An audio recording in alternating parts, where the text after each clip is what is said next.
the vector between 2 points. This is actually a very important concept. So what's going on here is, what if I give you a vector that's not in component form, or not in the base form?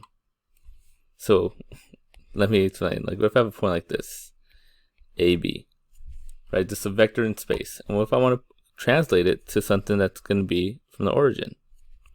Let's say C, right? Because this would be OC, but it's the same thing as just C. So it's taken from the origin, you don't really need to put it.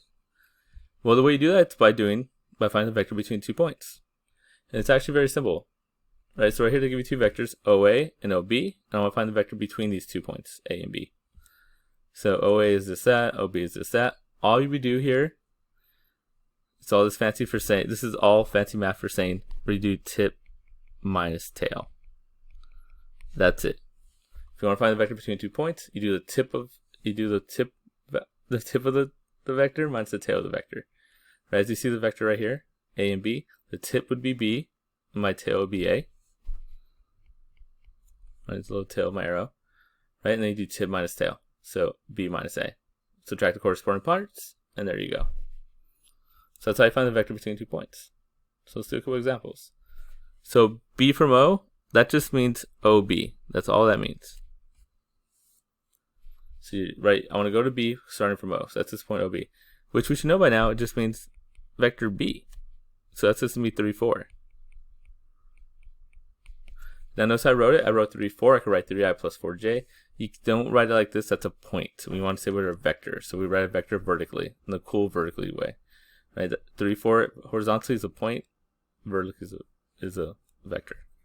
And if you want, you can also write it like this. If you actually want to do the math on it, it would essentially be B minus 0, which is 0, 0. So that's how I got those values.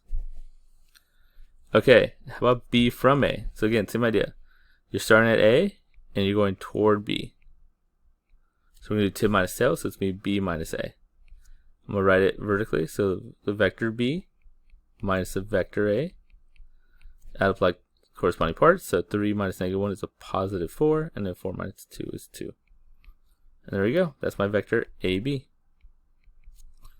So again, very important concept. This is a question that I almost ask every single IB exam. It's worth 1 point, but still, it's an easy 1 point.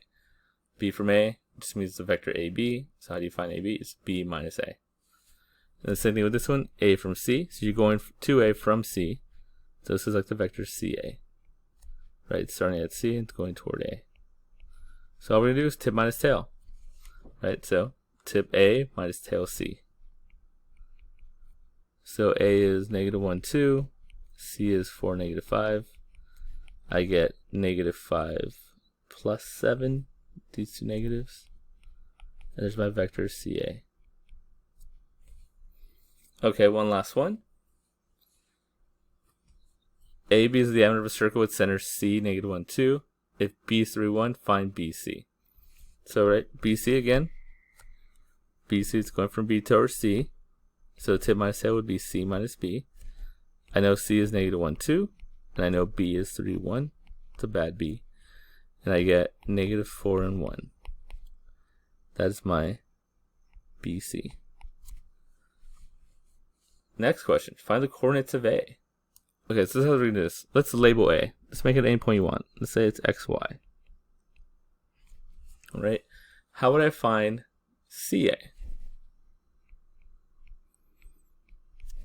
Right, well, tip minus tail. It would be A minus, I should do this first. A minus C, ignore that. Right, so tip minus tail. A is XY, the point, and then C is negative 1, 2.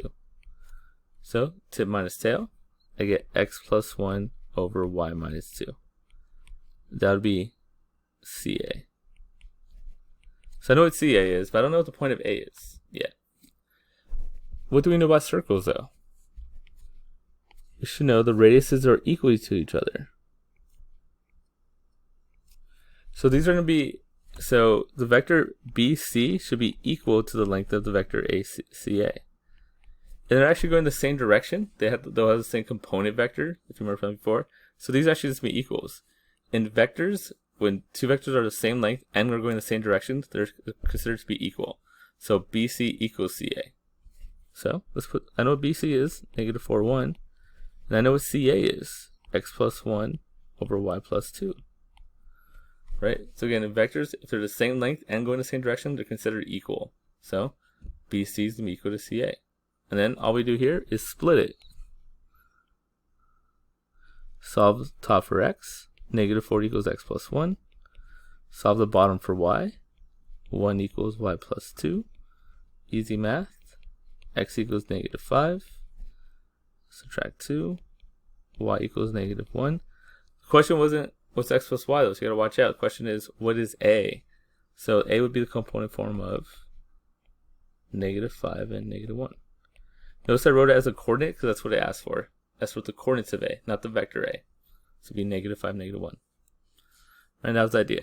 Right? We found what BC was. We found what CA was. Since they're both the same, since the radius they're the same length, and since they're both going the same direction, they're considered equal in vector terms. So you just set one equal to the other. Once you do that, you just split it, solve the top, solve the bottom, and you get your points. And that's it.